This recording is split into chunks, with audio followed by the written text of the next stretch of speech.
Bienvenidos a su canal Tradidi Quode da Chepi. He transmitido lo que he recibido y gracias una vez más por escuchar.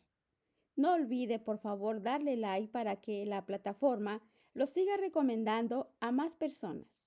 Y comenzamos con nuestras oraciones. Pater noster qui es in celis, sanctificetur nomen tuum, adveniat regnum tuum, fiat voluntas tua, sicut in cielo et in terra. Panem nostrum quotidiano da nobis hodie, et dimitti nobis debita nostra, sicut et nos dimittimus debitoribus nostris, et ne nos inducas in tentationem, sed libera nos a malo. Amén. Ave Maria, gratia plena, Dominus tecum, benedicta tu in mulieribus, et benedictus fructus ventris tui, Iesus. Sancta Maria, Mater Dei, ora pro nobis peccatoribus, nunc et in hora mortis nostre. Amén. Sancte Micaeli Arcangele, defende-nos in praelio, contra nequitiam et insidias diaboli, esto presidium.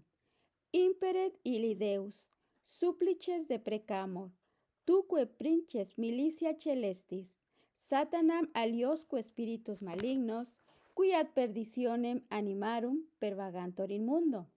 Divina virtute in infernum detruit. Amén.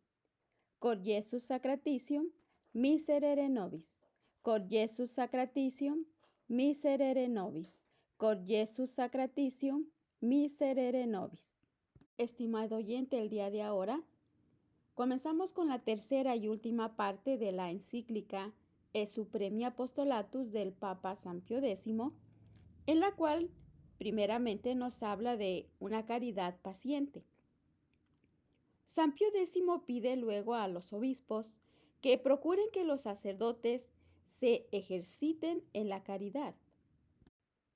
Quede bien grabado en la memoria, venerables hermanos, que nada es más eficaz que la caridad, pues el Señor no está en la agitación.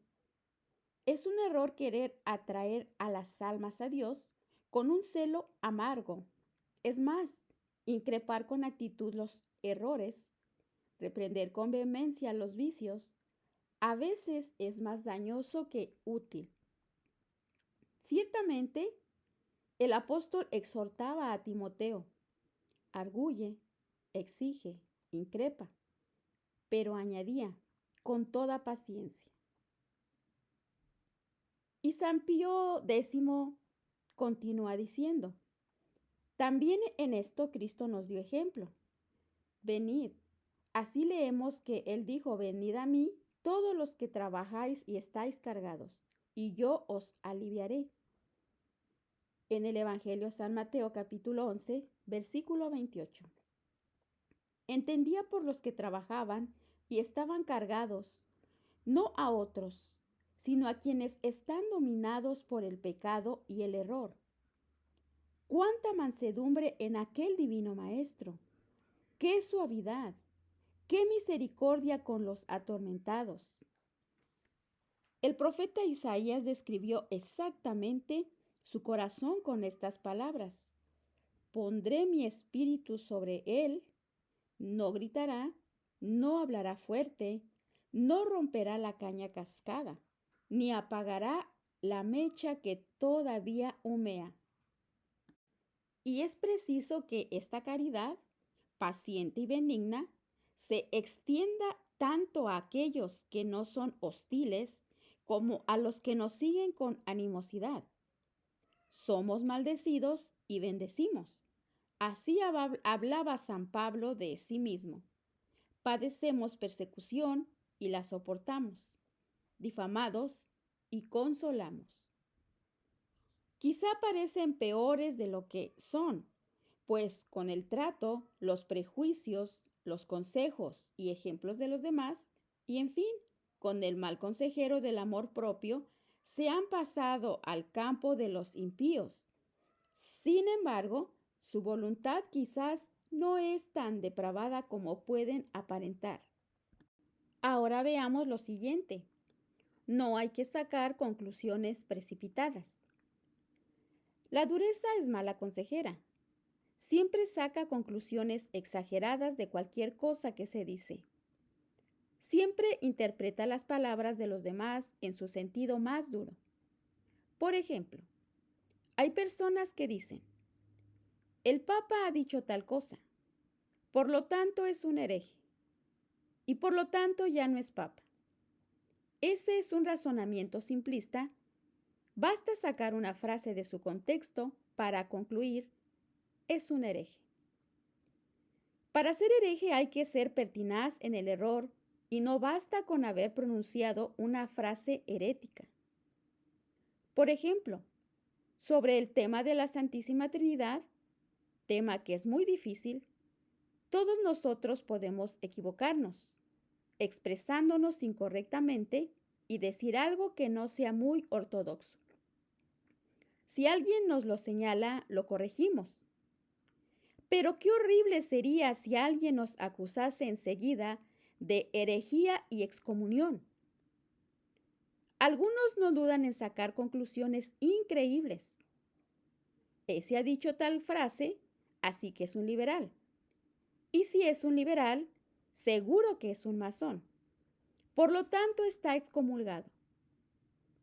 Con semejantes razonamientos, todo el mundo sería masón. Es muy peligroso dejarse llevar por conclusiones precipitadas. Respecto al Papa, a veces se oye decir, firmó el documento sobre la libertad religiosa y ese decreto es herético. Así que el Papa es un hereje y ya no es Papa. En primer lugar, se tendría que estudiar de manera muy exacta si ese decreto es herético. Después preguntarse si el Papa era perfectamente consciente de lo que firmaba. Se sabe que él mismo hizo añadir algunas frasecitas para decir lo siguiente. El decreto de la libertad religiosa es conforme a la tradición. Por supuesto que eso no es cierto, pero él lo creía así en su pensamiento. Así que no se puede concluir con demasiada rapidez, porque las consecuencias serían demasiado graves. Algunos dicen, no hay papa, de modo que los cardenales que ha nombrado no son tales. Y cuando estos mismos elijan un nuevo papa, no lo será porque los cardenales no lo son en realidad. ¿Hasta dónde van a parar? ¿Quién va a nombrar al próximo papa? ¿La providencia? Sí, pero la providencia emplea a los hombres. Es meterse en un agujero negro. Allí es donde vienen a parar las conclusiones precipitadas. ¿Cómo no extrañarnos de que los fieles vayan a otras partes? Por ejemplo, al Palmar de Troya, donde ahora Clemente se ha hecho papa con toda su corte de cardenales, o a la Iglesia Latina de Tolosa, etc. Se les obliga a buscar una autoridad y terminan en las sectas, rompiendo completamente con la Iglesia. Hay que tener mucho cuidado y ser muy prudentes antes de afirmar algo. A los que hablan de ese modo les falta el espíritu de caridad y por consecuencia el realismo. Son idealistas y razonadores especulativos. Ahora veamos lo siguiente. El sacerdote es médico de almas. El sacerdote es médico de almas cuando hay que examinar los pecados de alguien. Hay que considerar, por supuesto, el pecado en sí mismo. Es decir, si la acción cometida es un pecado grave, pero puede ser que el penitente no sea culpable subjetivamente. Por ejemplo, si quizás no sabía que lo que hacía era un pecado grave, o fue presionado, condicionado, o estaba en un momento en que no era consciente de lo que hacía. Hay que examinar todas estas circunstancias porque juzgar las cosas sin estudiarlas no sería realista. Insisto otra vez en que el sacerdote es médico de almas. Tiene que preguntar al penitente que le viene a pedir consejo ¿Cómo sucedió eso? ¿Cómo pudo ponerse en tal situación? Etcétera. Deje que primero se explique para poder darle luego el remedio. Es algo muy importante. Desde el seminario hay que tratar de adquirir la virtud de prudencia y no endurecerse ni encerrarse en razonamientos en que uno mismo se extravía o puede extraviar a los demás. Ahora veamos la acción católica. Y San Pío X pasa luego al tema de los medios que hay que emplear. Y la encíclica dice lo siguiente: no es mi intención que en todo este esfuerzo tan arduo para restituir en Cristo a todas las gentes, no contéis vosotros y vuestro clero con ninguna ayuda. Sabemos que Dios ha dado mandatos a cada uno referentes al prójimo. El Papa pide aquí que no se descuide la acción católica, es decir, las asociaciones de fieles que ayudan al sacerdote a difundir la enseñanza que supone la vida cristiana. Y cito lo siguiente: así que trabajar por los intereses de Dios y de las almas es propio no solo de quienes se han dedicado a las funciones sagradas, sino también de todos los fieles. Y ciertamente cada uno, no de acuerdo con su iniciativa y su talante, sino siempre bajo la guía y las indicaciones de los obispos. Que los católicos formen asociaciones con diversos propósitos, pero siempre para bien de la religión. Nuestros predecesores desde ya hace tiempo las aprobaron y las sancionaron, dándoles gran impulso. Y no dudamos en honrar esa egregia institución con nuestra alabanza y deseamos ardientemente que se difunda y florezca en las ciudades y en los medios rurales.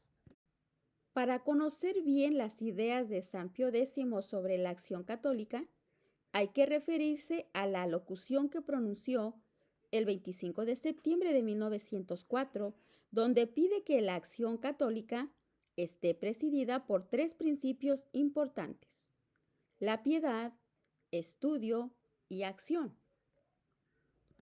Y cito: muchos ejemplos luminosos de estos, por parte de los soldados de Cristo, tendrán más valor para conmover y arrebatar las almas que las exquisitas disquisiciones verbales, y será fácil que, rechazado el miedo y libres de prejuicios y de dudas, muchos vuelvan a Cristo y difundan por doquier su doctrina y su amor. Todo esto es camino para una felicidad auténtica y sólida. Si se vive de acuerdo con las normas de vida cristiana, venerables hermanos, ya no habrá que hacer ningún esfuerzo para que todo se instaure en Cristo. También ayudará todo ello, y en grado máximo, a los intereses públicos de las naciones. Pues, una vez logrados esos objetivos, los próceres y los ricos asistirán a los más débiles con justicia y con caridad, y estos a su vez llevarán en calma y pacientemente las angustias de su desigual fortuna. Los ciudadanos no obedecerán a su ambición sino a las leyes. Se aceptará el respeto y el amor a los príncipes y a cuantos gobiernan, al Estado, cuyo poder no procede sino de Dios. ¿Qué más? Entonces, finalmente, todos tendrán la persuasión de que la Iglesia, por cuanto fue fundada por Cristo, su Creador, debe gozar de una libertad plena e íntegra. Y San Pío X expresa su gran deseo. Y cito: que Dios, rico en misericordia, acelere benigno esta instauración de la humanidad en Cristo Jesús, porque esta es una tarea no del que quiere ni del que corre, sino de Dios que tiene misericordia. Y nosotros, venerables hermanos, con espíritu humilde, con una oración continua y apremiante, pidámoslo por los méritos de Jesucristo. Y después se dirige a la Santísima Virgen con lo siguiente. Utilicemos ante todo la intercesión poderosísima de la Madre de Dios y os animamos también a tomar como intercesores al castísimo esposo de la Madre de Dios, patrono de la Iglesia Católica, y a San Pedro y a San Pablo, príncipes de los apóstoles. Y al final, el Papa imparte su bendición apostólica. Esta es la encíclica tan hermosa de San Pío X que resume un poco todas las encíclicas de los papas y todo lo que ellos enseñaron antes que él. Hace hincapié en lo más importante: instaurar todo en Cristo. Hoy, lo mismo que en su tiempo, esta es la finalidad del sacerdocio.